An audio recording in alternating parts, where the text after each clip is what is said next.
Hello, everyone, and welcome back to Director Watch, an AwardsWatch podcast that attempts to get inside the mind of cinema's greatest auteurs, explore what drives them, and maybe we go on a few unrelated tangents along the way. I'm Ryan McQuade, the executive editor here at AwardsWatch, and joining me, as always, is the guy tapping my phone, my co-host, Jay Ledbetter. Ryan, today we talk about a film that miraculously came out 3 years before 9/11, but has a character that was born on 9/11. Okay. Don't know if you noticed that. I did notice that. I did notice that. Yeah, it's kind of hard to ignore when you're watching this movie. Kind of hard to miss. So I'm excited to talk about Enemy of the State. This is a pretty big one for Tony, right? This is not nothing. Yeah, it's him and Big Willie style, right? Getting back together with Gene.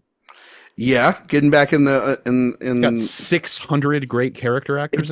It's okay. This is a stacked cast of just people we love. It's got my guy. It's got your guy. It's got Barry Pepper in it.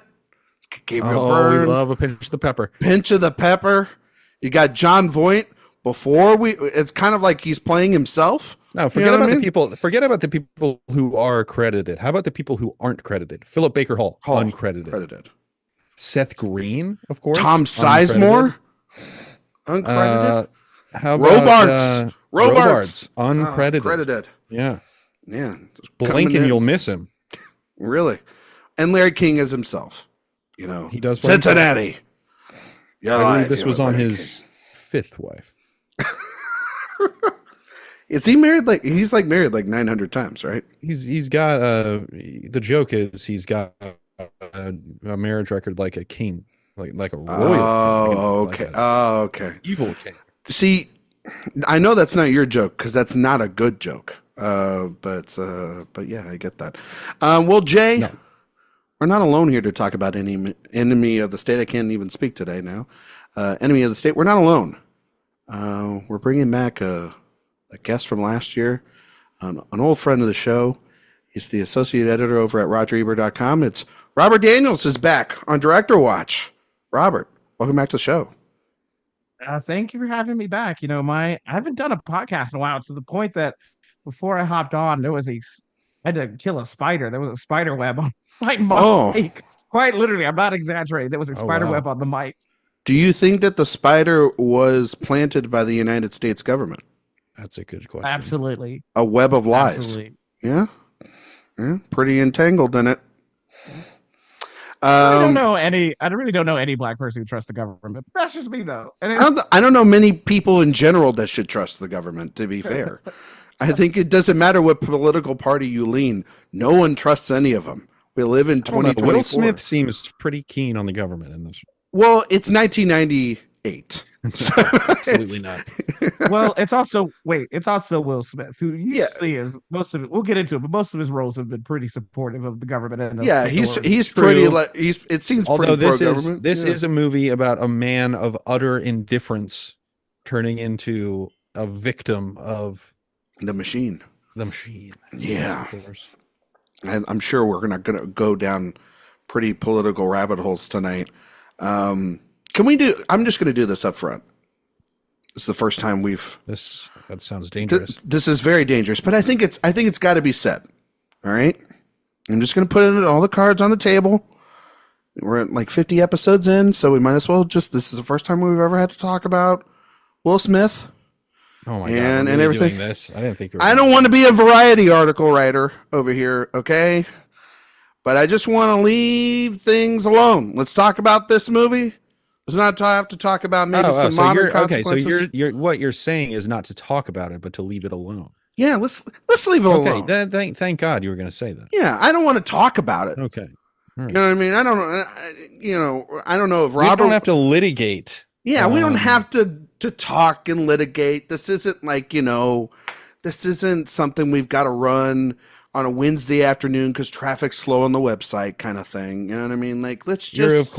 You're of course referring to the disappointing win of a mediocre performance in his career in King Richard, right? I was talking about Emancipation, and really,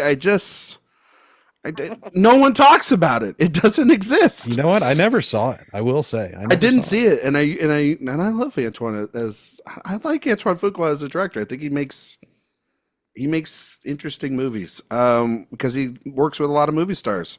Sometimes. Well, I mean, I watched all those Equalizers. You gotta equalize. Robert, what do you think about the Equalizer franchise? Do you like it? I like the first one. I think the first one's like gritty, hard hitting action, and then the second one's like, this is a bit too down the rabbit hole. Let's stop. And then the third one, like his old man action films, but the third one is a reunion of Man on Fire, very much related to our series. That's true. That's true. I would not say it is as good as Man on Fire, but it is something. I watched all of them in a row a weekend ago, or a couple weekends ago. I equalized. Of course I equalized. Are you kidding me? And I'd never seen them, and I agree. I think the first one's good. I think like the second one's like kind of stupid, but fun. And then the third one's just, at that point I was like, what are we doing? But I understand. But again, I understand why Denzel wants to do those, because he doesn't have Tony anymore to scratch that action movie itch. And so it does feel like a Tony. It feels Tony like runoff. Yeah, it feels like that and like Magnificent Seven. Like those are like Denzel being like, I just want to make an action movie. I don't want to make another Fences. I don't want to make another Spike Joint. I just want to make something fun, to pay the bills. And that's okay. But he clearly needs to pay the bills. No, he doesn't need to, but he likes making those movies. He clearly has a good balance of like, I know how to, I want to make entertaining popcorn films, but then I also want to make some great dramas on the side. I actually had to lend him money. He called me. I had to pay his power bill last week. He's got a lot of people over. He's always keeping the lights on. It's like, Denzel, turn him off. He's such a generous man, but at the expense of his own bank account. I stayed over about a month ago and was so nuts. It's like, I was like, can I just like go and sleep in a room that's dark? It was like lights on everywhere. The tap was running at all times. It was really weird. I was like, you're not washing any dishes or anything. He's not the most frugal man in the world. Yeah, it's not. So that's great why actor, though. That's why he had to equalize 3 freaking times. You know what I mean? I think that's where we balance the budget. But yeah, of course, I'm talking about, Will Smith, Chris Rock, all that crap. I don't want to talk about it. And so we're just going to leave that aside. Now it's done. It's over. But Robert, if you have opinions on it, you're the guest. You can say whatever you want. It's it's your right. I have no opinions on Good. it. It does look like throughout this entire movie that Gene Hackman wants to slap Will Smith. So. That is true. That is true. That is so true, actually, because it just seems like, God, it doesn't even seem like he wants to slap him. He wants to punch him in the face. There is actually an argument to be made that maybe this performance put up like so much pent up anxiety in Will Smith that was only released 25 years later at the Oscars. You think so? And I think that hasn't been considered enough. You think he had I'm offering it as a theory, not. Okay. It's something that maybe could have happened. Well, it is a conspiracy. But we're not talking about it. No, we're not talking about it. We're not talking about it. But I mean, it is kind of right. We're not talking about it. I know, but it is. Would you let me say what I was going to say?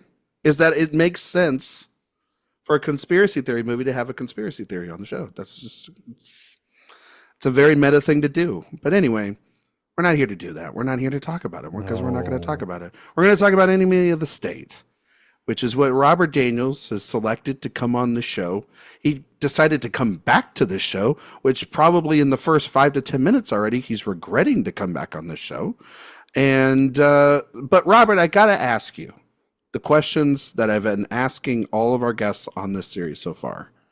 And because you're a great lover of cinema and a film connoisseur. So I have to ask you this, which is, what's your relationship with Tony Scott as a filmmaker? What do you like about him? What don't you like about him? Not a lot of people have said what they don't like about him. It's okay if you do not like some things about him. And the ultimate question I'm going to ask you tonight, Robert Daniels, is what we've asked everybody else, which is, if you had to choose the filmography of one or the other, who are you picking? The Riddler, Ridley Scott, or the tone setter, Tony Scott? I can only pick one. Okay, well, I know the answer to that one already. I'd take Tony Scott, but There you go. And We've only had one. We've only had one Ridley so far. Or did we have? Or did we? No, Sophia picked Brian Ridley. had. I will guarantee before Brian Tarico appears on this show, he's going to say Ridley. He's going to say Ridley. He's going to say Ridley. Okay, we have that. His episode has not been recorded yet, and we have not done that show, but we have the proof, ladies and gentlemen, of almost a prop bet of what Brian Tallarico, a future guest on whichever episode, we'll never tell you, is going to pick. But did we force Sophia to pick, and she went back and forth, and she ended up on Ridley, right? Did she end up on Ridley? I think she did. So we have one Ridley, but everybody else has done Tony so far. So Robert joins the Tony bandwagon. What do you love about Tony Scott, Robert? Tony Scott is an auteur. I don't use that lightly. And he has a distinct vision in his films and a distinct style. I mean, the first Tony Scott film I saw was Crimson Tide, USS Alabama, Denzel Washington. And yeah, I mean, the first time I saw him, on its face, something like, we'll just use Crimson Tide as an example, right? In a different person's hands, it could be pretty by the numbers, pretty schlocky, pretty melodramatic. In Tony Scott's hands, he just has like kind of a light touch, which is funny to say with him because like his films are so heavy and so like they almost all feel like they're on like the brink of exploding, quite literally. He has such a deft, nice, light touch, especially visually, and his compositions are just effortless. And he's able to pull great performances from great actors, and you normally wouldn't normally think of them in. Now, Gene Hackman been in a couple of Tony Scott films, and he'd been in other kind of action kind of stuff before. And yet there's something kind of different that Tony Scott pulled out of him. Same thing with Denzel. There's like a kind of itch that no one else has been able to scratch with Denzel. And I think with Enemy of the State, there's something very interesting he pulls out of Will. A film that is kind of repeating something that Will Smith had been doing and still does in his career in terms of doing the quote unquote, buddies who are actually don't kind of, there's like friction and tension between them and stuff like that. They come from disparate backgrounds. And so I think he works really well with actors. I think he's a great tone setter. I mean, from the visuals to the performance to the way that he's able to stitch together a scene. I mean, some of the cuts in his films are just breathtaking. I mean, it is. I of course write an action column for the New York Times, so I know that action can be great. It doesn't necessarily need to be elevated, and yet it's hard for me not to think of Tony Scott and say he elevates the genre. He makes it. He gives it this kind of this sheen and this precision that very few before and almost no one since has given it. I agree, Robert. That's why we're doing the show. That's why we brought you on. It's what we just kind of rediscovered, or I guess already knew, but kind of solidified is, it's just how, I mean, I think we all know about Ridley's style and and how, what a Ridley Scott movie looks like. And, I think people don't know enough about what a Tony Scott movie looks like. And if you really dive into it and you really just think, oh, well, it's just his brother and he's just making these weird action movies. No, there's a lot of purpose and there's a lot of great decision making with the camera that he's doing throughout every single film. And every movie, whether you like him or not, they got a really interesting, they come at a really interesting point in his life, and he's such an interesting figure, just like his brother. So, but I'll say I could point a Tony Scott movie out of a lineup before I could point a Ridley Scott. I mean, I can point them both out. I can point them both out, to be fair. I think general audiences wouldn't be able to point out Tony more than they would maybe Ridley. And I just think especially because like the later Ridley movies have just become an absolute, they all look the same. They're all darkly lit and they just look so sad, really, visually speaking. At least the Ridley movies of recent, like, again, I just pointed out, like, Napoleon should not look that sluggish and that poor, and it does. House of Gucci should not look like that. It should look lavish. It should look bright, and it looks so gray throughout the entirety of that movie. But before we get into Enemy of the State, which is the movie that Robert selected, it's actually the first time we've had to do this in a couple of episodes. There was a movie, because last week we did Crimson Peak, and it's Crimson Tide. Or Crimson Tide. Sorry, thinking about the Blu-ray that's coming in the mail. Crimson Tide. But there's a movie in between the Hackman movies, right? And Jay, I believe you've seen this film. I haven't seen it in a long time. Robert, if you've seen The Fan, you can give us your thoughts on The Fan. Or skipping it as a full ep. We're skipping it as a full ep.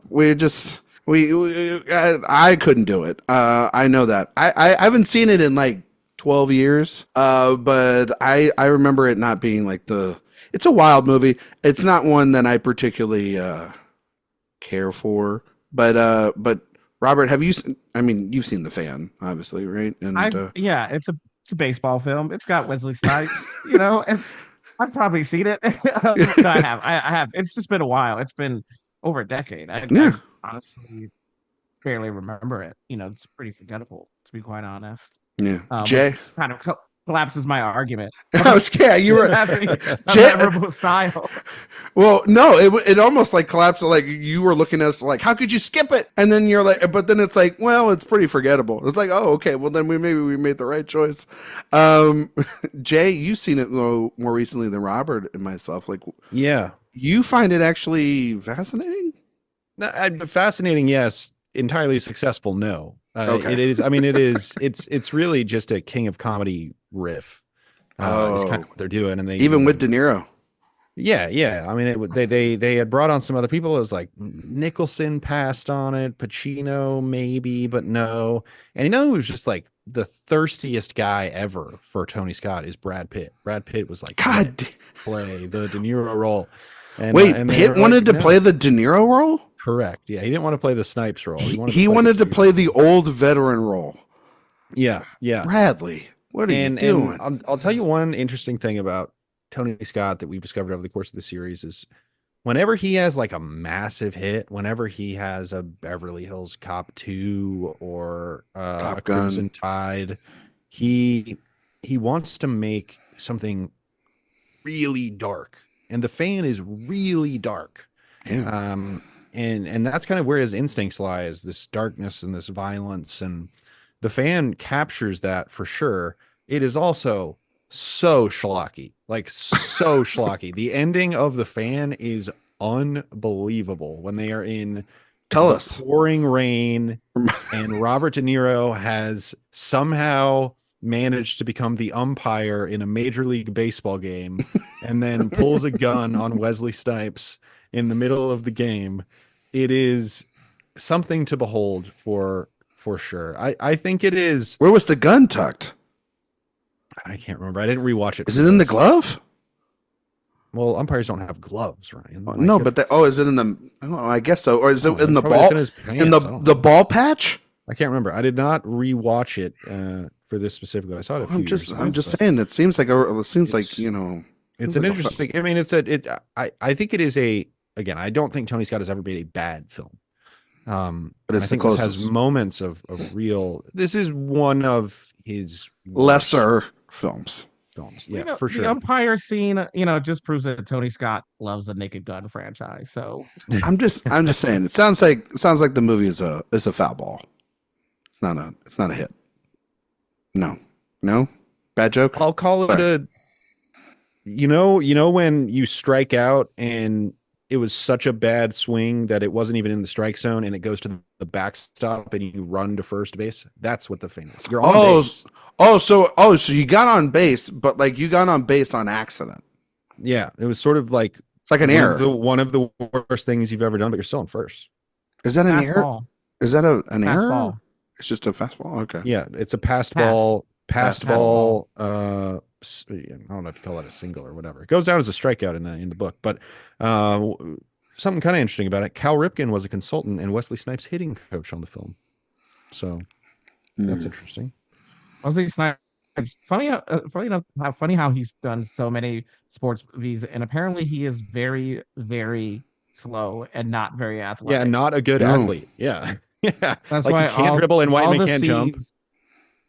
That's why all the scenes in Major League are in slow motion. Yeah, it's so funny. Yeah. Because he runs so slow that they were like, wait, the only way we can make him seem fast is if we put him in slow motion. Yeah, that absolutely rocks. But I will say one thing about like all of these Tony Scott movies, when you see the development of them, you're like, wait, this guy was involved in this? Frank Darabont did like a pass at the script of The Fan. So it's just like every movie, they get some mega famous person to come on for it. And also one important thing that occurred between Crimson Tide and this film was one of Tony Scott's great collaborators, Don Simpson, died of a drug overdose.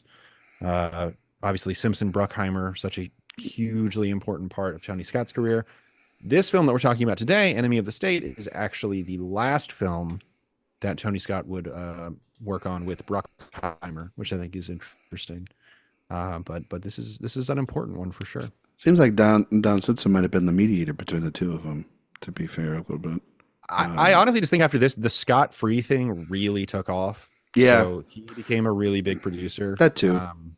And then Gladiator came out shortly after this, and it was like, oh, we're producing our own stuff now. So. Yeah, and Gladiator won Best Picture, and it's like me and my brother, we can do whatever the hell we want now. Yeah. Shame though for Wesley Snipes that he also didn't learn from Cal Ripken and learned just from other athletes not how to save money after they're done playing. But is that low? Is that low? Sorry. Also, we should point out that The Fan is one of the biggest bombs of his career. Yeah, it's not. Yeah, it's. It made $19 million on a $55 million budget. But you know what's funny about what's so great about Tony is that he is aware. He doesn't like try to double down on that. Every time he goes, technically kind of goes back home, right? To Bruckheimer. Bruckheimer, he's like, yeah, I'll make a hit with you. Let's go ahead. Let's do it. And it's not a formula because I think Enemy of the State. Well, I mean, I guess like Enemy of the State is kind of like always kind of cousined it with Crimson Tide a little bit because of the Hackman of it all. Because it's got these two great leading men actors alongside Hackman too, and it's just got this high. They're both very high tension films, right? And but it just feels like, yeah, every time he took a step back trying to go on his own thing, then he ended up going back to the well. And, we saw it from Top Gun to Days of Thunder to Crimson Tide to now with Enemy of the State. And this was a pretty good hit for him, and this was a big hit. It was a big hit. And it got really great reviews, and it made $250 million on a $90 million budget. Came out in November, which that's a great time to get a big hit. And yeah, it's got Will Smith, who's at the turn of becoming a box office juggernaut within himself and is one of the most popular actors of all time. And then you've got Hackman, who is just, one of the legendary actors we've ever had. And of course, the movie is about a lawyer who's targeted by a corrupt politician and his NSA goons. When he accidentally receives key evidence to a politically motivated crime. Robert, I'm going to kick it over to you. You specifically chose this film months ago when we knew that we were going to do this series. Spoiler alert behind the curtain, we plan these series out way in advance. And we gave Robert dibs as to whatever he wanted to talk about, and it was Enemy of the State. So, Robert, I'm curious as to why you chose Enemy of the State and what you think about this movie. Yeah, it's interesting. It wasn't even the first Will Smith that I remember seeing. First Will Smith I actually remember seeing was Wild Wild West. Same. In theaters. Yeah. Yeah. So Do the you first like? one I remember seeing. Do you like Wild Wild West, Robert? Yeah, I do like Wild Wild West. I do We're too. doing- I do we're doing too. I've never seen it. It is a relic of its era, but it's I don't know. I have fun with it, and I shouldn't like it. Is and that it's, like with a qualifier? It's a like of like I don't know any better gotta than be that. nostalgia tinged. It's nostalgia tinged, yeah, but It's just kind of it's such a weird, unhinged film, and the fact that it was a blockbuster, like this was a blockbuster. They thought this shit was going to make money, yeah. and then you watch it, you're like, who, Who what thought this? drugs were coursed it through Hollywood? Well, it made sense. Bought into this. It made sense following Men in Black, right? Like it was the same team. Sub Tommy Lee Jones app, put in Kevin Kline. You got Brana as a bad guy, Selma Hayek. You know, Will Smith's box office gold. Yeah, it had the star power. Yeah. You turned down The Matrix to make it, which is, come on, man. And honestly, right decision. Keanu for The Matrix and Will Smith for Wild Wild West. But yeah, it's sort of goofy and weird, and at times offensive. But I don't know. There's something about it that you're like, I didn't have a bad time watching it, right? Like it's fun. It's really a kooky film. It's fun. But to go back to Enemy of the State. Yeah, I think like I had seen by the time I got to Enemy of the State, I'd seen Wild Wild West, I'd seen Men in Black, and I'd seen Independence Day, and like I think Enemy of the State was like one of those like TNT classics. Like it was always on TNT. Yep. And so like I've probably seen Enemy of the State more than any Will Smith film that he's ever made. Like I'm pretty sure I've seen Enemy of the State at least 50 times. It's either this or Men in Black for me. Probably. I think it's either this or Independence Day is a very close second. Yeah. No, mine might be iRobot for some reason. iRobot for you? Might be iRobot. That was on repeat back in middle school. That was on FX a lot when we were kids. Yeah. I did not murder him.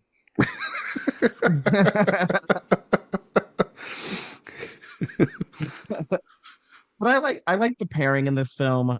I like, like I said, this is you get to this film and Will Smith is we kind of keep alluding to it. He's kind of hit the well on this formula a couple of times, right? Mm-hmm. Will Smith, he's with usually like a white partner who's kind of like a square, so to speak. And Will Smith is like this kind of like post soul cool. And so he's like the young hip guy that we're supposed to be rooting for and we're supposed to be traveling with.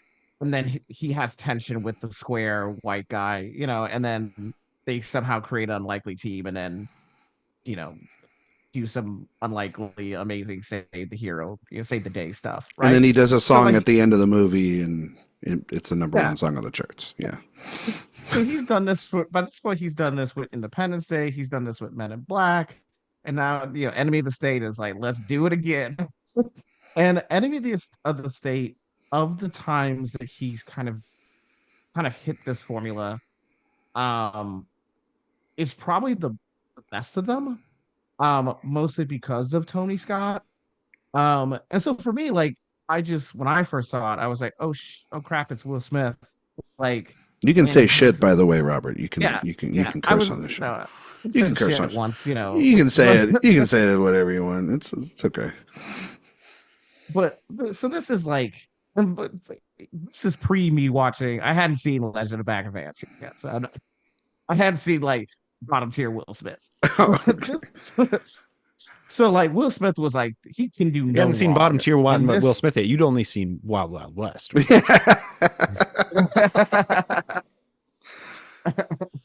But he's so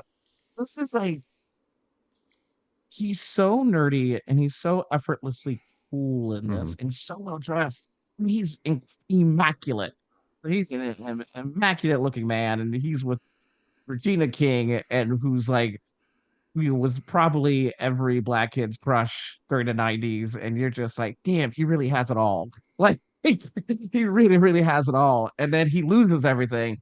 And we kind of alluded to this, but he's so often Will Smith has made his career playing cops or playing kind of like military figures, right? He does it in Bad Boys, he's done it in Independence Day, he's done it in Men in Black by this point. Like he's made his career off of playing cops who are in some sense trying to either protect or save the system.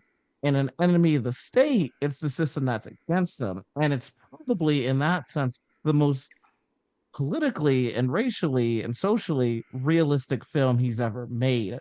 And so like those elements really spoke to me, and seeing Will Smith in this vehicle really spoke to me. And he never really has returned to this since. Maybe in Hancock. Hancock's like the closest like he ever got to doing this kind of like thing again, where he's really, really questioning the system that that is, for lack of a better term, keeping him oppressed, right? Like this is like the first kind of dipping the toe in it and seeing what he can do. But it's just it's a little bit safe for the dipping the toe because it is in that formula. But I'm always I'm always fascinated by actors who get a template and then kind of add a wrinkle to that template. And this is like this is emblematic of an actor who was kind of comfortable with a template and was like this, and we did it this way.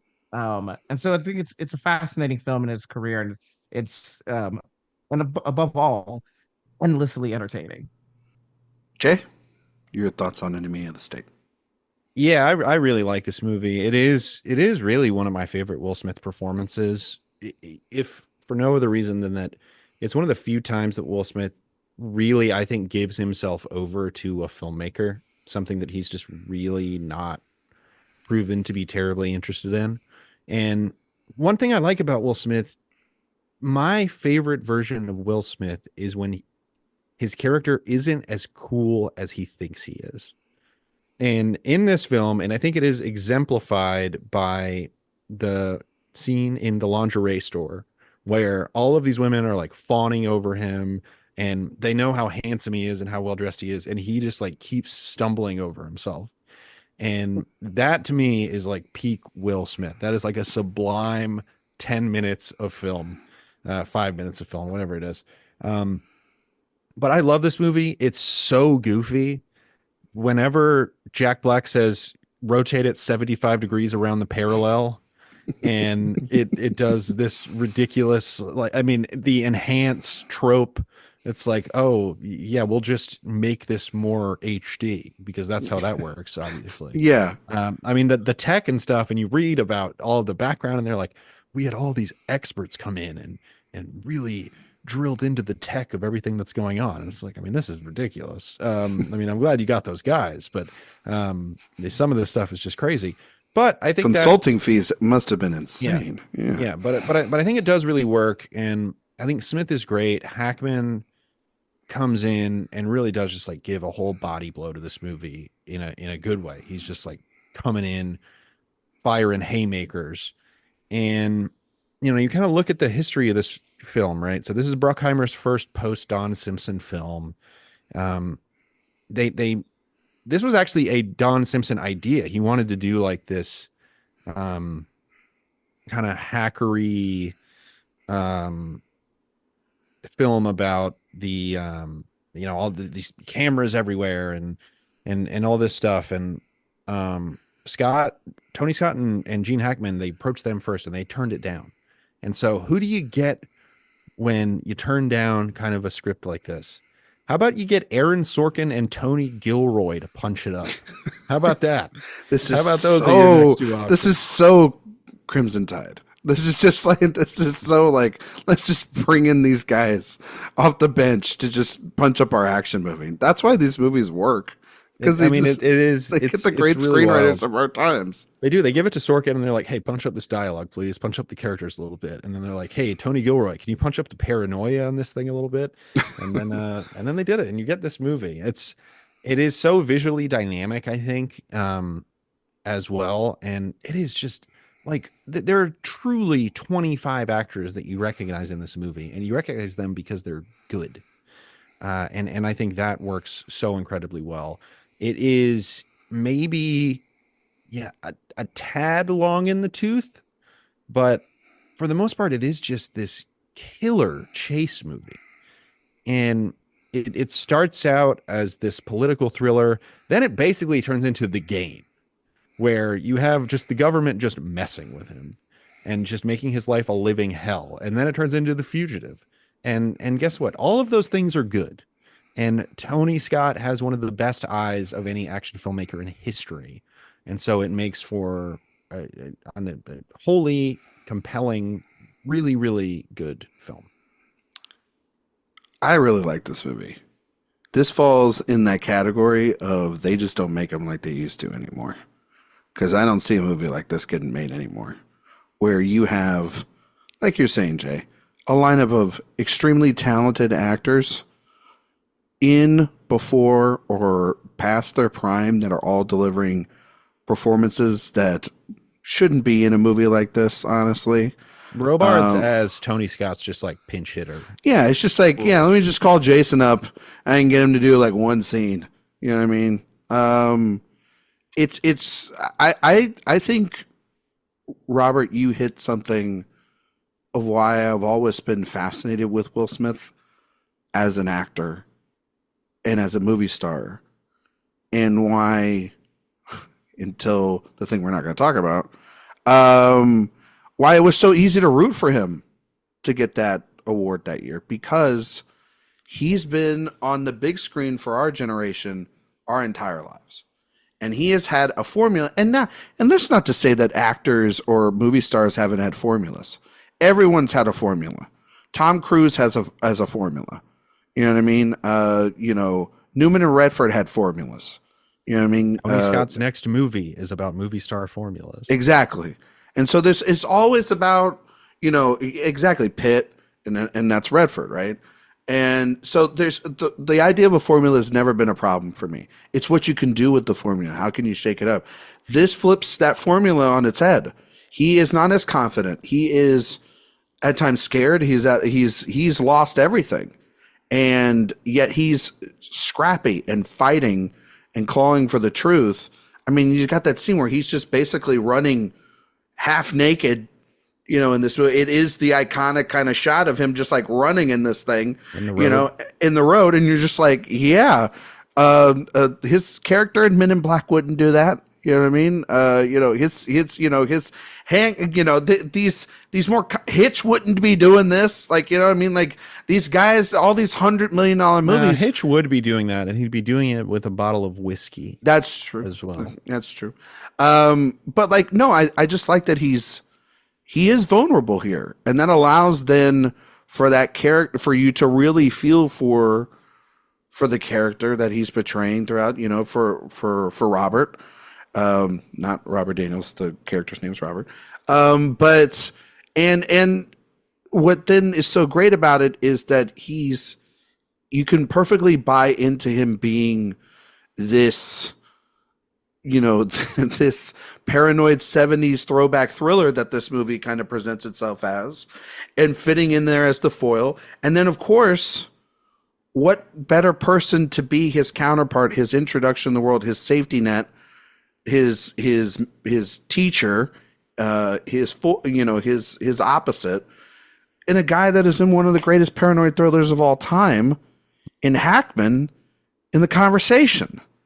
And I was watching this and I was thinking about, like, I don't actually really need to know anything about this guy's backstory, because I know Hackman's done this before. There had to have been a wink, wink, nudge, nudge kind of thing, because it feels like at times it's like, okay, that character in that movie by the end is super jaded. The system is completely turned in on him. He's left alone in shambles, right? And so that character, I'm not saying that there's a continuation between the two films, but I'm just saying is that, like, for Hackman to play a character like this, it almost feels like if it has been like somebody that he's played in The Conversation, has grown up and realized how to negate the system and also how to avoid being screwed like that again. And I kind of put that own in my head. I'm not saying that that's in the screenplay or anything, but when you have Gene Hackman, I don't think the casting is an accident. I don't think it's an accident either, Jay. But I'm like, I was kind of like, this weirdly kind of does fit as a continuation of that character. It's a reversal of the conversation. Right? Exactly. Yeah. And that's what makes it so kind of great to me, is it's like Hackman is like the sense of urgency and anger in him of like trying to literally shake Will Smith out of his delusion of that your reality is normal. Everything around here is normal. Like you live in a pristine life. So then I started thinking to myself, well, if he's a guy that's living a normal life, he's got a wife and kids, he's got a good job, and the world around him starts to fall apart, and somebody comes in there and tells him this is actually really how the world works. And by the end, he sort of masters it to the point in which he has become not the student, but a master within all this, and everything falls into place. No wonder Will Smith turned down The Matrix, because he had already made it in 1998 in one way or another. But no, in all seriousness, I think Ryan, they're you great. Came in here with like a fully formed take here. Look at that! Look at this! Look at me. I think they're great. I think Jon Voight is paranoid over the top as this villain. I wouldn't want to piss off Regina King either. I think we talked about how cool we talked about how cool he is because he's married to Regina King. Meanwhile, he's fending off Lisa Bonet. Yeah, as well. Just like can't help himself. Yeah, he can't help himself. Desirable man in history. But he is a flawed person. That's the thing. It's not like, he gets away with having because there's a ramifications to having that previous encounter with her, or that affair, or her coming back and being the source, and him not telling his wife. Like that's interesting. That's more complex than a lot of his characters, to be fair. And because you have to balance this, for a man that is going into essentially a role of espionage and secrecy here and gets plunged into that world, he's already doing it because he's lying to his wife, and he's having to tightrope around it, and yet he has the fence and the house and everything that's good around them, and yet there's a secretness about him that then it makes sense why he would, because of the people that he's in, the kind of cases that he's been a part of, how he's easy to kind of fall into this trap. This movie kind of rocks the house. It's not as good as the movie we talked about last week, which Crimson Tide, which that movie is a masterpiece. But this is, and I do agree with you, Jay. It's probably maybe 5 or 10 minutes a little too long, but I don't care. I don't care because I don't know where to cut.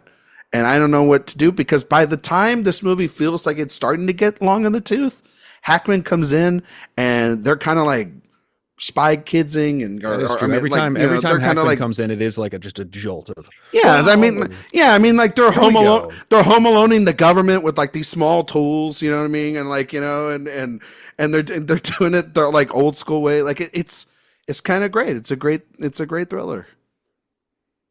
Well, I feel like the other thing is the other reason no one would kind of believe this today, it's not even the whole government spying on you part.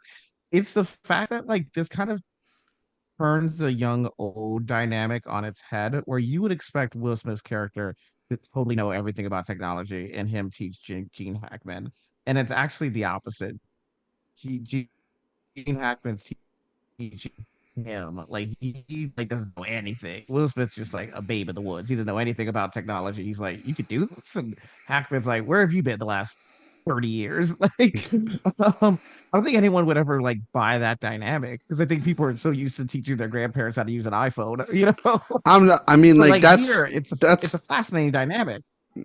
You're not wrong, Robert, because I still have, anytime my mom gets a phone upgrade, I'm immediately I have to drive 45 minutes to her house to explain how everything works. It's so the fact that that does speak so much to it does speak so much to Smith's character in this, where early on when his wife is getting so worked up at the security act that's going on, and I do think that speaks so much to the Will Smith character in this film, because you see him early on when his wife is getting all upset about the surveillance state bill that's being passed, and Will Smith just kind of like lets it wash over him, just totally pays no attention to it, and it's just like, yeah, I mean, this is kind of how this stuff works. It's like it's the same way that you hear people talk about things nowadays where they say, oh, well, I have nothing interesting to say, why should I be worried about people tapping my phones?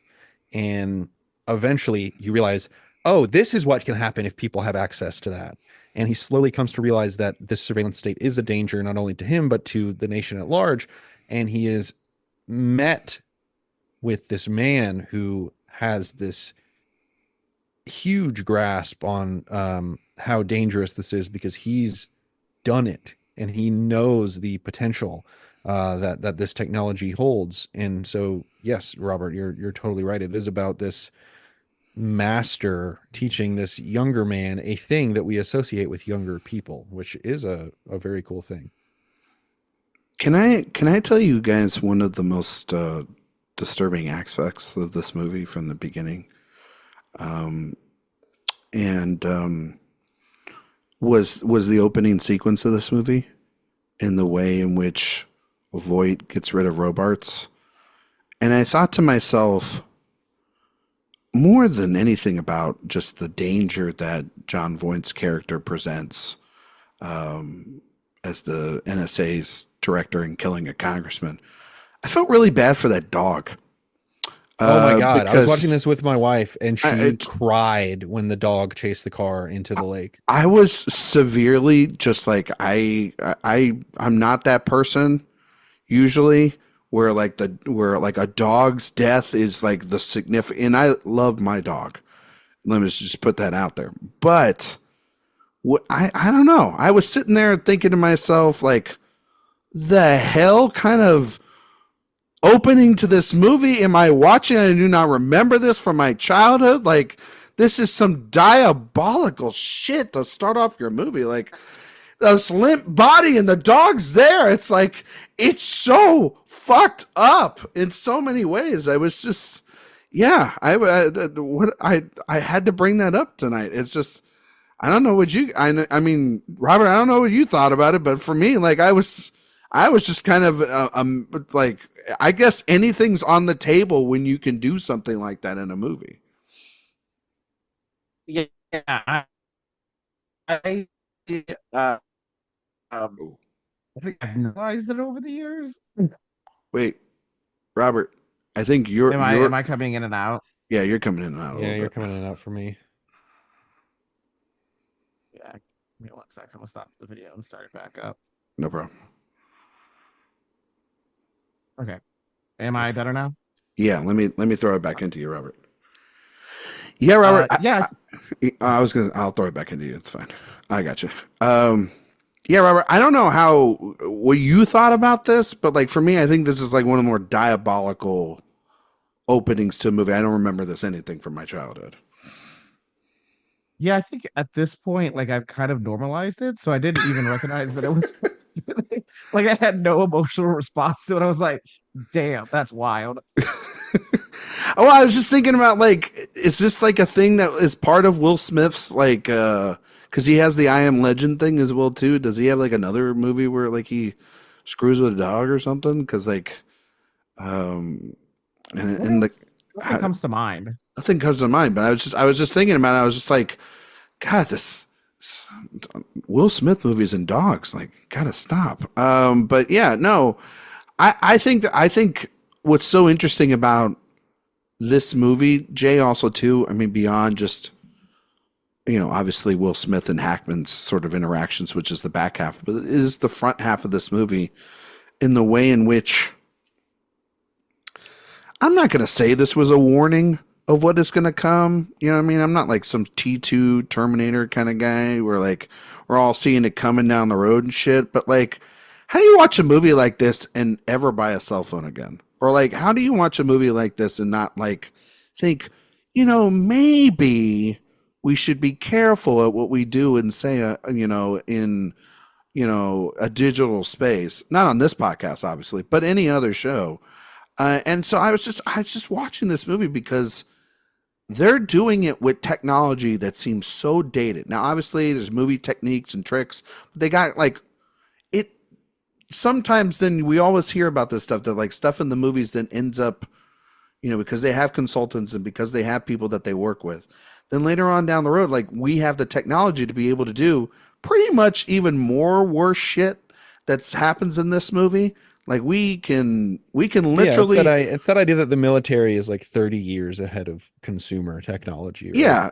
So in 1998, I mean, they're way ahead of they probably already had an iPhone. Like, yeah, that's what the government probably doesn't tell you. They've got the iPhone 25 or whatever. They've got some sort of, feature or whatnot that we don't have just yet. You know what I mean? Maybe that sounds too conspiracy. The U.S. military had the App Store in 1998. Exactly. They weren't telling us. They were verified on Twitter. They had a check mark before everybody else. You know what I mean? They can still see their likes too, which is weird. But no, I think that also the amount of paranoia and that has to take place from that. And also it's the fact that he kills a congressman. He just kills a congressman. They're able to just wipe it away. Like there's no way that like at that point, I was just kind of like thinking to myself, all right, who's this labor lawyer and this guy that's off the grid? There's no way they can literally beat the NSA's assistant director because like he just wiped a congressman off the face of the earth. Well, Ryan, this does bring me to one of my favorite things that I realized when I was watching this film this time. One of the silliest parts of the film is after they have murdered a congressman, they go to Will Smith's house to take his to explore his bag. Yeah. The toy that he bought his son and the lingerie that he bought his wife. Yes. And they're like, you better have a warrant. They just murdered a congressman and they hear you better have a warrant. And they're like, oh, he got us. Oh man. We guys, gotta get out of here. It's called bring up the gay boy of it all. I'm like, wait, what? Yeah, it's like, come on, nobody wants to check the other piece of electronics that's literally could fit this thing perfectly into it. Like it's the kind of logic like this that could break a movie, but yet there's some it's very magic silly. That's still over it. It's again, I think it goes to Scott's sincerity as a director, I think a little bit, and it does lack a sense of internal reality that I think something like Crimson Tide, which in its own way is kind of absurd, really possesses. That it does kind of rip you out every now and then, right? Which I think makes it slightly a step down from something like that. But yeah, but there's too many good actors. Silliness is also there's too many. Yeah, but there's too many good actors, and the dialogue's too good, and the action is too crisp for you to care at all about. That it's what Robert and I were talking a little bit before we started the show, and not to date this podcast and when we were recording this, but that movie this summer, The Watchers from M. Night Shyamalan's daughter came out. And, I could forgive maybe plot holes and I could forgive, the lack of world building or, the mismatched, unflattering performances. I can forgive all that. If your concept and your confidence from behind the camera has purpose and you are exuding that for your runtime. And she had none of that. And it kind of cinematic intelligence that this film possesses. Yes, that is just. And when you watch this, it's the Tony Scott thing. Well, it's a guy that's like, hey, I know how to make a damn tight, good movie with this producer. I got really good screenwriters, and I've got some actors that are pretty damn good at their jobs. I'm going to subvert some expectations.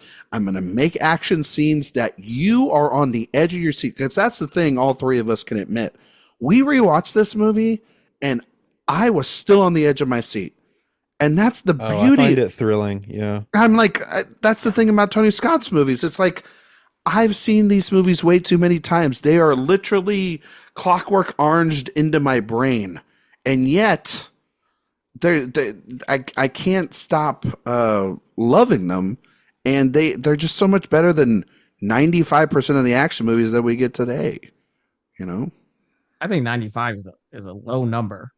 oh, it's a low number. It's a low number. 99. Well, I guess so. I guess it takes a George Miller to throw a movie in there every now and then, right, Robert, for us to like, oh, this is what a really good action movie is, or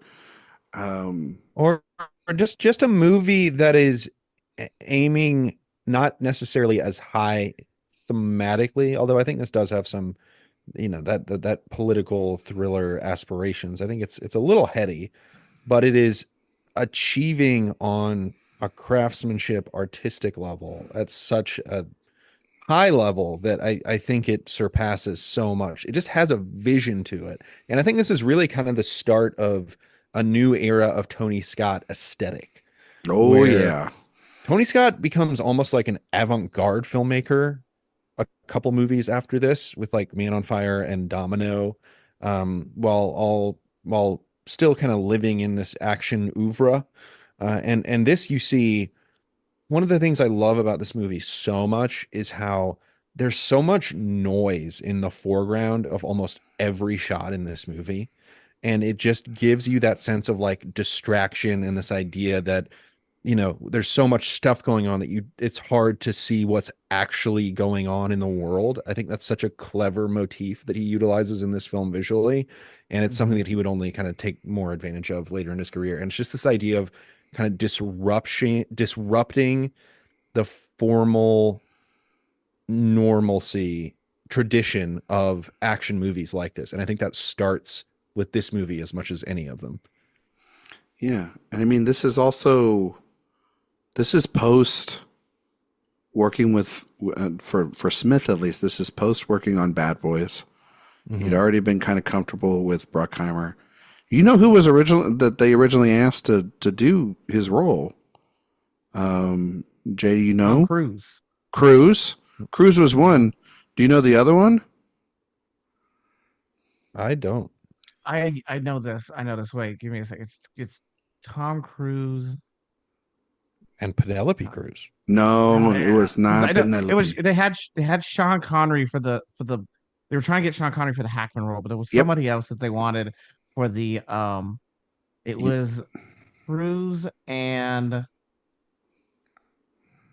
Mel Gibson. That's it. Mel Gibson was the other person that they considered for that role. It's got to be a younger guy. But that's what I think makes this so great is Will Smith being younger than both of where those guys are at. Because I mean, like, this is, And it also adds this racial charge to it in the same way that Crimson Tide does. Yes, it does.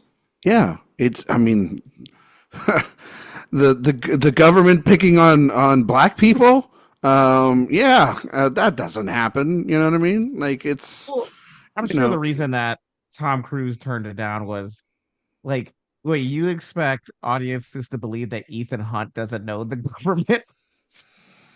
I think that's the other thing. It's like the believability of Smith at this point to maybe could pull this off more than, Mel Gibson and Tom Cruise. Yeah, like he had already. Will Smith still has some of that Fresh Prince naivete. Yes, he still has the comedian, the guy that's like, yes, he's playing a lawyer in this movie, okay, but like he's not a full grown adult just yet. It feels like that's in his early 2000s mode where you're like, okay, he has to. He is a parent. He's still he straddles the line between being a young man and being an adult.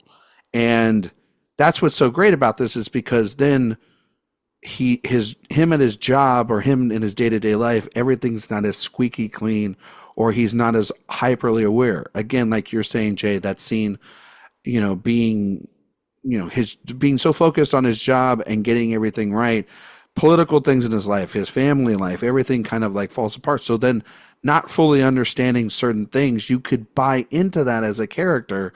Connery would have been way too distracting. It's just like with that accent. I don't know if that would have worked. But Smith really wanted to work with Hackman big time was the reason why he really shot for the moon and made this and really got behind Bruckheimer to put him in the film. And I think again, it's just great casting. It really is. And it's, Well, to be fair, sorry. No, go Rob. Continue on. Sorry. No, go Rob. I said, to be fair, in 1996, Sean Connery had just done The Rock. Yes, he Which did. Tony Scott could have directed if he wanted to. But. Yeah. Oh man, that would have been. Did he turn it down? Mm-hmm. He turned down The Rock? Yes. Oh man, I don't know if that would have worked. There's something about Bay and the way Bay gets that performance out of Cage. I'm not like a massive Rock. You don't like The Rock? I like it, but I don't. I like this more than The Rock. Oh, I like The Rock. Rock's top tier. Bay for me. The Rock. The Rock. You know when I recently rewatched, speaking of Will Smith and Michael Bay and everything, because I had never, I hadn't seen the Bad Boy movies. You didn't rewatch them; you just watched them. I just watched them. Yeah. And Wow. I know. Yeah, I know, right? I've never seen. I was doing the same thing as Ryan, although to date I've only watched the first one. So I watched the first one, and I don't think it works nearly as well as I wanted it to, because I feel it's more. It feels like it's more like the first one's more. It's this weird thing, right? For me, the first Bad Boys felt more like a Martin Lawrence vehicle, and Will Smith's in it, and like a little bit. And then Bad Boys 2 is so insane of a movie in terms of its direction, in terms of the storyline, the action, the offensive comedy. Like it feels adjacent to something like The Last Boy Scout, where that movie shouldn't exist, and yet it does. And I'm kind of thankful that it is. And I really like the Bad Boys 2. And it's the perfect marriage of having them in that film in their entirety. And then Bad Boys 3, I thought was more of a Will Smith vehicle, and lost the balance again. And I haven't seen the fourth one yet, and I'll probably just wait till it lands on Hulu, because that's where I watched all the other ones. But I don't know. I just I don't know. They're older now, and they don't. I don't know. Robert, you seen Bad Boys 4? Is it good? I've seen Bad Boys 4. In fact, I made it a critic's pick for the New York Times. There you go. All right. Well, yeah. So can we do a Will Smith corner?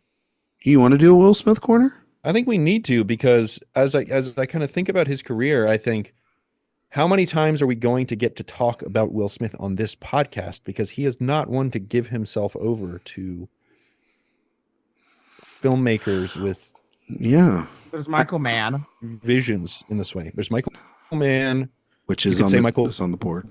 Bay, yeah. And then, I mean, who else is there? I'm sure there's somebody that we could talk about, but it's the Will Smith thing. We're gonna forget about Roland Emmerich. He is a man with a vision. Okay, Roland Emmerich, certainly, but that is Francis Lawrence. I will just be frank. I view Will Smith's career as a missed opportunity. Interesting. Because I think he is so talented. And I think, you think about him turning down The Matrix or turning down Django Unchained, where it does feel like he was afraid to take artistic risks, instead opting for business decisions, right?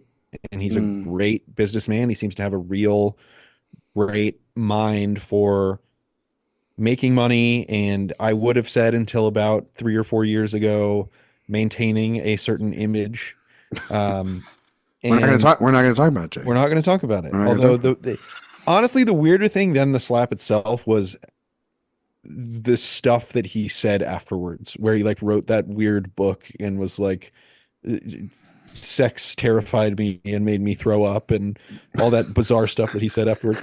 But I just think the speech afterwards was weird. But other than that was bizarre too. Yeah. Am I wrong though? Should I be? I'm disappointed in how many great films has Will Smith made? Because that's like the thing, right? It's like you could say the same thing about Cruise right? Like, hear me out. You could say the same thing about Cruise after War of the Worlds. Exactly. That's the problem, is like he's worked with so many auteurs before, and also given the opportunity to work with so many auteurs before. But like you're saying also, Jay, he turned down two of the most successful films of their decade, and working with working with the Wachowskis in one of the landmark films of our lifetime, right? The Matrix. And then Django Unchained, working with one of the more bankable, recognizable auteur, can get a budget of whatever they want in Quentin Tarantino. Now, whether, it's kind of gone back and forth as to the tug and pull of like that script. Obviously, I always think about that as like, does Will Smith not read that like Quentin Tarantino's pretty precious about his scripts and doesn't like to change those things? Like he's one of the only guys that doesn't have to be like, I'll give you something if you give me something. He's already at that point. And I don't remember what he ended up making instead. I think it was Concussion or something like that. But anyway, tell the truth. Tell the truth. But like, no, another person. Well, we could talk about him if we talked about Ang Lee, Jay, to be fair, because of the Gemini Man. But I don't know. I don't know if it's a waste because. True. Is it a waste when you are one of the most bankable names? You've made so much money for Hollywood. Audiences, around the world have loved you. You're now an Oscar winner, regardless of, and still, even after a pretty embarrassing, unforgivable circumstance, the next big movie that you make, granted it was a sequel to a property that everybody loves, they didn't have to go see it. It was still the number one movie at the box office in a box office season that's been pretty abysmal. So he's been enormously successful. I think he's one of the most talented, greatest movie stars of his generation. But as an actor, I wish he had that instinct that guys like Denzel have, guys like Brad Pitt have, where they recognize that they are able to get movies that may not otherwise get made across the finish line by participating in them. And he just doesn't really seem to have that instinct quite as much. Yeah. I would say the last time he tried to do that was After Earth. Oh shit! Oh shit! That's another.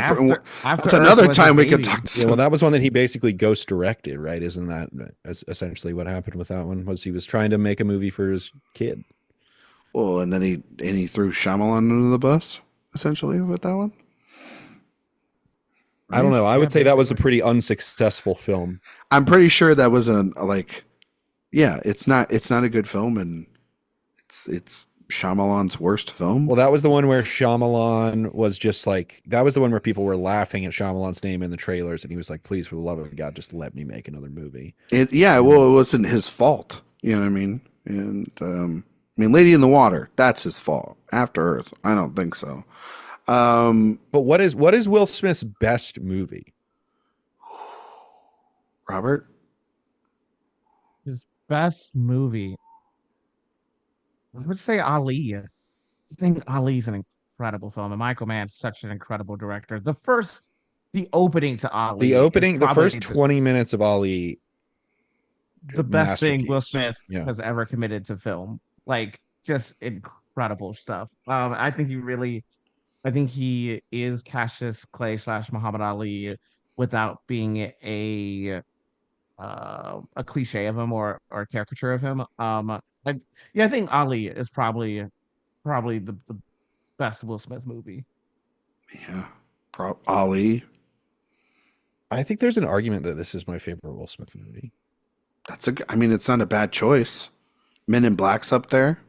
Like, the original Men in Black is a very good movie. Doesn't it just feel like Will Smith should have 2 or 3 just like masterpieces to his name? Clearly you are forgetting Winter's Tale. Suicide Squad? In there. Yeah, well, he was in Winter's Tale. You know what I mean? So, no, I think that that's the thing. Also, too, is like he stepped away for a while too. He was gone. He didn't make movies for like 4 years, right? Because like after Hancock, which made a bunch of money, and 7 Pounds is another one of those where it's like, this is Will Smith. He's trying to do a serious movie. It's one of those interconnective sort of like stories. It's like, it's a drama and he's at the forefront of it. And everyone's kind of like, what's this going to be? It's coming out in the fall. And was that made by the Pursuit of Happiness guy?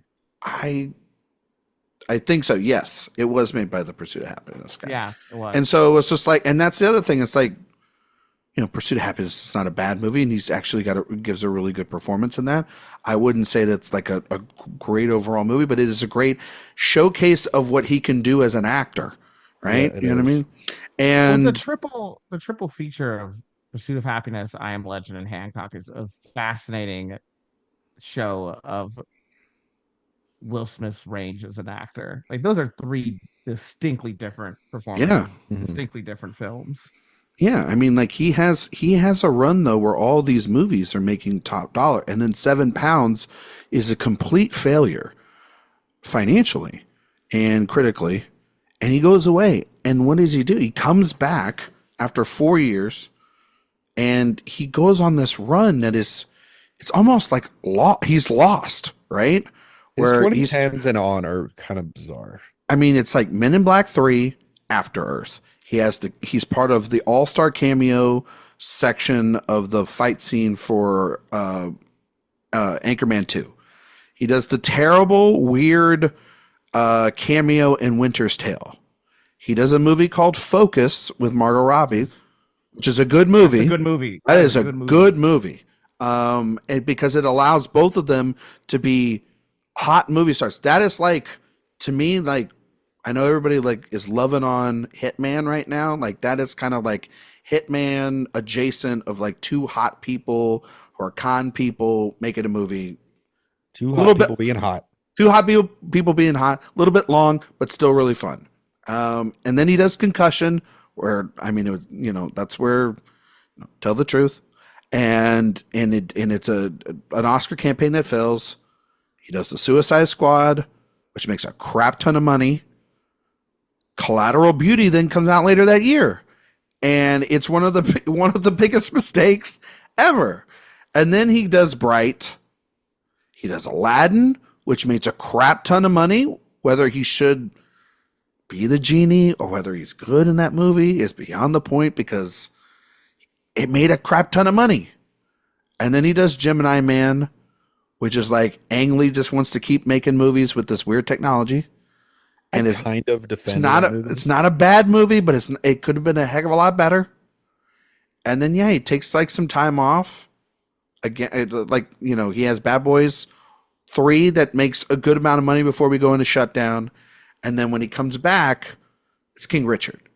And King Richard, honestly, it's a good movie. It's not a great movie, but he's great in that movie. And Anjanou Ellis Taylor is fantastic in that movie. This house is not well built. Bernthal.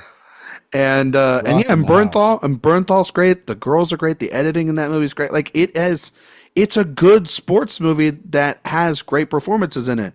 And then it's like, okay, he wins the Oscar. This is supposed to be like honestly, Jay, I think that this is supposed to be the moment right now where Will Smith is filling offers from pretty much any director on the planet. Honestly, that's what Emancipation was kind of supposed to be. Name another time in his life where he had the chances where people were, I mean, I guess Pursuit of Happiness, right? But he does the 7 Pounds thing and that derails it. But winning the Oscar, being on the top of the mantle, being able to call whatever shot you want means that you could be with whatever director you want. And the incident that we're not going to talk about happens. And it kind of has derailed that because now, Emancipation, Anton Fuqua, and that movie got kind of, I never saw the film just because it was like an Apple film and like it does, like, what is this even coming out? It felt like it was really rushed to go out, and then it was super right afterwards. It was the first thing after. Like, what are we doing with this thing? I heard it wasn't that great. That thing came and went. It did, and so intensely. Now we live in the world where he's made another Bad Boys movie. It's made a crap ton of money. I mean, where does he go from though here after this? I think he's gonna go and do properties and IP. I mean, that's just kind of it. Because like, if you're a director, right? You're a prestige director, right? Well, he's not getting nominated for an Oscar anytime soon, so he's not going to be able to he's not going to be able to help your film's Oscar campaign. You know what I mean? So for him, why would you do a prestige film? And why would a prestige director bring you on? I mean, so it limits him in what he can do in terms of what he can do artistically. Now, what I would love to see is, hey man, Ridley Scott, he was pumping out those movies. Yeah. That man don't care about Oscars. No. He don't care about Oscars. No. I would love to see him. That's what I want to see. Yeah, him, I think that's the perfect marriage. That would be good. That would be good. Yeah. I mean, why 8 not? Pounds? Keep the IP going. Hancock 2? Still cocky? You know what I mean? Like, what? No. No, I mean, like, well, but yeah, is Ridley going to exist after this year? He's got another. If one in him. That's the thing. It's so crazy how Ridley Scott does not make particularly financially successful movies, and yet they just keep giving him these giant budgets. Like Gladiator 2. No, they do good enough. That's what they do. No, they don't. And he comes from a different era. They do good enough. Gucci made good money. Yeah, but he also had The Last Duel, which didn't. True. But also, you approach a studio and say, "Remember Gladiator?" Yeah, that's true.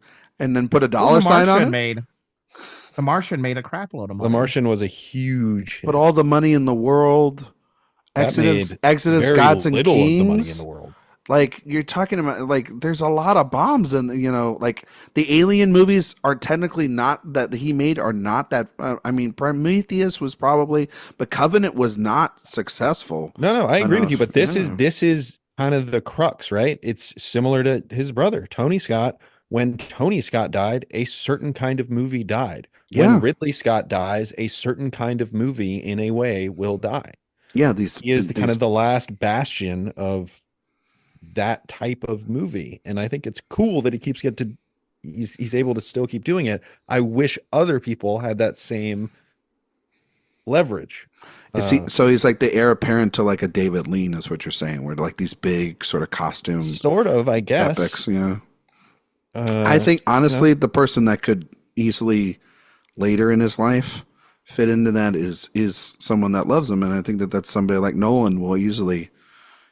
I don't know if he'll crank him out like Ridley does every other year, but I could see prestige dramas being his forte for the remaining part of his life. Because both of those guys, like Lean and Ridley, they were on the top of the mountain.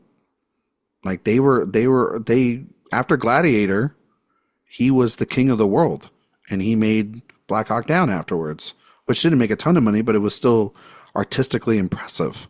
That was when Robert came on for. Yeah, that was when. Yeah, we talked about that. Yes, I did. Yeah. But I mean, like, I would like him to go indie, like work with somebody small, like just make a small movie. You know what I mean? Like take a supporting role. That would be smart. Like just take a supporting role. Will Smith has literally he's done supporting roles, but as far as like. Learn from Hackman here. Hopping on an indie, he literally never, ever done that. I'm saying the closest indie he would do, I think, which would be fascinating because he's kind of looking for box office hits right now. He's looking to get on a run again, right? Closest he would do for an indie would be a horror film.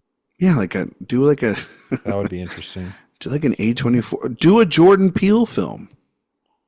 Him and Peele. Ooh. That would be really good, right? That would be fun. That's not really Oscar adjacent. It's a really great filmmaker.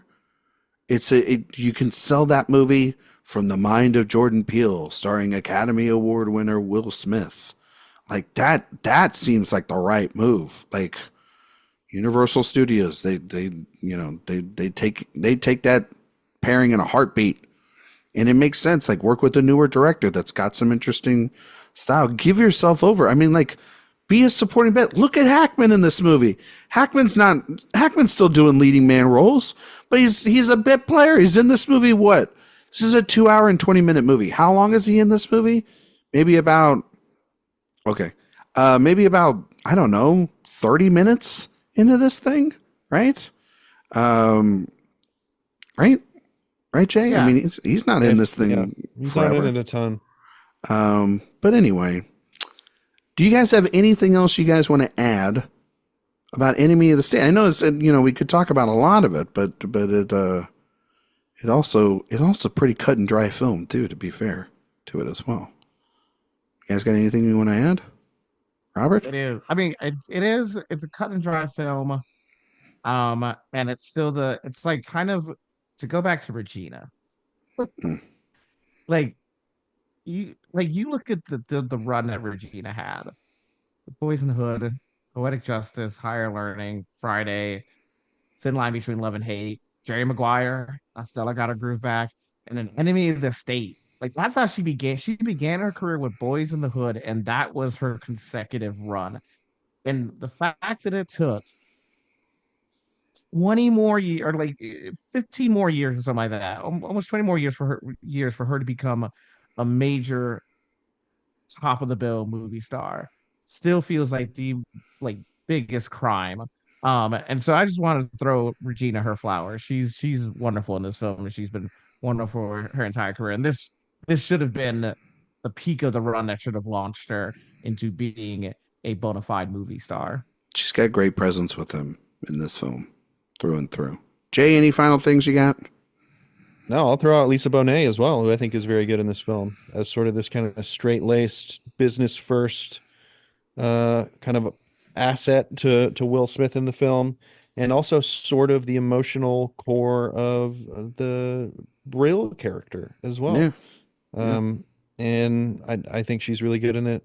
And there's just so many actors in this thing. I almost just want to read the list of actors. Just say them real quick.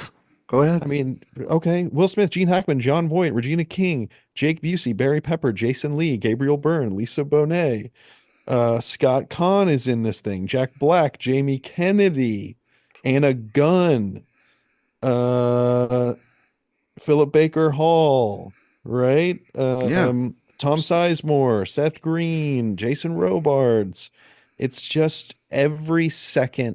And I was thinking about this too, because this is something that people talk about all the time is, oh, we used to have these old great ensembles of all these incredible character actors. But when you're watching Enemy of the State in 1998, you're not like, oh, it's Jack Black, right? So maybe that stuff takes a decade to sort of form and be like, there's that guy that I now know from this thing back then.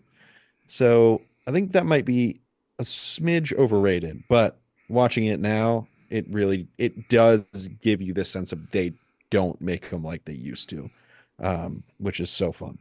I agree with both Robert and Jay. The casting in this movie is insane. I think the cinematography is quite underrated. We didn't really talk about that a lot, but just no, it is. The aesthetic is awesome. The NSA headquarters looks like a Bond villain HQ. It does. And again, all of that foregrounding of all sorts of stuff, I think really gives a great sense of paranoia to the whole endeavor. I just love the world building of this movie, even if it's a tad goofy at times. Like I'm a goofy movie when it comes to it. So, Jay. Yes. Before we get out of here, we're going to test your award season knowledge based on the film we just reviewed in a segment we like to call It's an Honor to Get Nominated. Now, Robert knows the drill here. I'm going to test Jay's quick knowledge and see if Jay knows if Enemy of the State was nominated for any Academy Awards. I do feel like this movie was pretty much dismissed when it came out. I think there's an argument that you could give it something like editing, You could maybe vouch for some of the performances, but my hunch is that it wasn't nominated for anything. That is correct, Jay. It was not nominated for any Oscars. No below the lines. It wasn't like, Crimson Tide, where that movie had some below the line stuff. Yeah, that's some good nods. This was pretty much dismissed. But I am going to bring up something just for nostalgic purposes before we get out of here. Mm-hmm. It was nominated at one place that is Jay's favorite award show that sadly is not happening this year. Kids' Choice Awards. It was nominated at the MTV Movie Awards. Oh, yeah. And of course, it was nominated for one MTV Movie Award, Best Male Performance, Will Smith, but he lost. Do you guys want to guess who he lost to? Oh, man. 1998. 1998. Pretty popular actor won this award for not a film, though, that you would think the MTV Movie Awards would give it to. Do you guys want to take a guess? Think a big... I'm looking at 98 movies. Jim Carrey, Truman Show. That is correct. Wow. Let's go. That is correct. He also was nominated against Adam Sandler for The Waterboy, Ben Affleck for Armageddon, and Tom Hanks for Saving Private Ryan. The gambit of what film people love. The big five. The best movie that year the winner was There's Something About Mary. That beat Saving Private Ryan, Shakespeare in Love, Armageddon, and The Truman Show. But yeah. There you go. That's really, when you think about it all, folks, the MTV Movie Awards is what we really should give a shit about. But anyway, would you nominate this for any Oscars? Would you put this up for anything that year? You can just say if you would consider it. I mean, I would consider it for cinematography. Yeah. Editing, for sure. And editing. Yeah. Okay. All right. 1999 Oscars. I'm just going to look at that real quick and just see what those nominees were. Just real quick. And Saving Private Ryan won the editing, and then the cinematography was guess what? Saving Private Ryan. Well shot, well edited film. To be fair, I will say the film editing one is Life is Beautiful, Saving Private Ryan, Out of Sight, Shakespeare in Love, and The Thin Red Line, which is an interesting category. I would take out Life is Beautiful, and I would consider this for that, and the editing.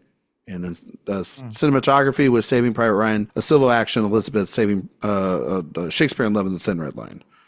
So those are some interesting choices. I probably take out Shakespeare in Love, but man, The Thin Red Line, those are great nominations. Robert, I want to thank you for coming and joining us on this crazy ride that is Director Watch here.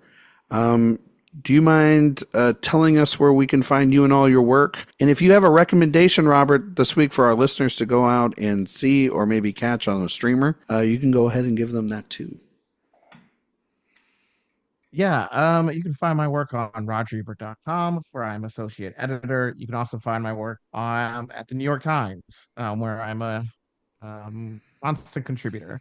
And then I guess you could follow me on Twitter for however long it exists. And on Letterboxd as well. Both of them, the handles are at 812 Film Reviews. Other than that, I'm thinking about what's actually out right now that's worth seeing. What's worth seeing? That's a good question. Not much. Well, you know what? Bad Boys Ride or Die. You know what? That movie, not perfect. Don't get me wrong. I gave it a critic's pick, but not perfect. But damn, it is entertaining. And damn, it is great to see Martin Lawrence and Will Smith chop it up and see just a film that is way overstuffed. But it's overstuffed because it's trying a lot. Two directors are also visually trying a lot. And, it doesn't all work, but you like to see it done. Well, I love it. I'm going to have to check it out. Maybe I will go to the theater. Got to help out theaters right now. Theaters, they need to stay alive. So maybe I'll go see Bad Boys 4 this weekend. Jay, same drill.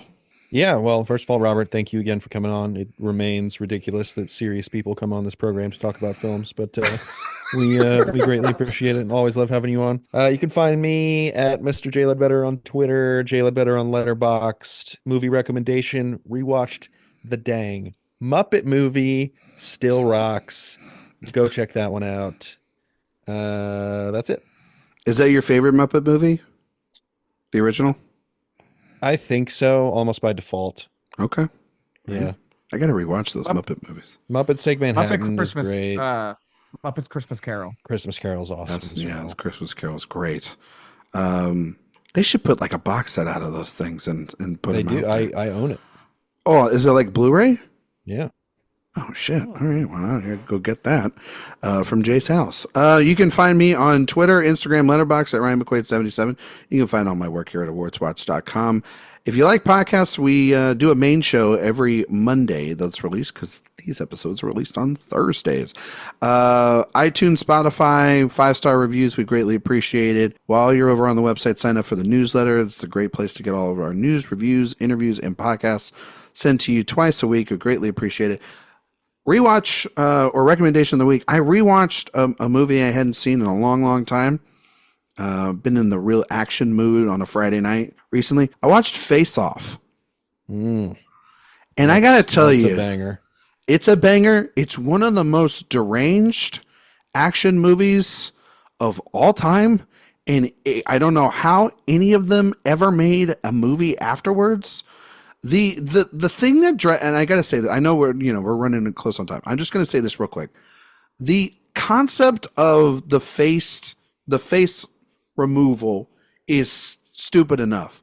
But then like the concept of Travolta playing Cage and then making a move on Joan Allen, who is Travolta's wife in the film, there is so much over the line. And yet that movie shouldn't exist, and it should be just like, we should not recommend it, but it's so funny and it's so wild, and good. It's the action sequences are so damn good, and talk about two committed performances from both Cage and Travolta. Might be top tier Travolta. We don't really talk about that enough, and I know Travolta's got a lot of great performances, but he is going for it and understands the assignment in that movie. So Face Off, please do yourself a favor and go and watch this freaking wild ride of a movie. Yeah. I can eat a peach for hours. I could eat a peach for hours. God damn, what a movie. Anyway, want to thank you, Robert. Once again, Jay's right. I don't know why you say yes to this, but hopefully you'll say yes again down the road. Next week, we will be back. We're going to be going undercover. We're going to be talking about Spy Game. All right, Spy Game. And the debate will be, is Spy Game good? We'll have to talk about it. The eternal question. It's the eternal question that we've been talking about offline. Thank you all so much for listening, and we'll see you all next time.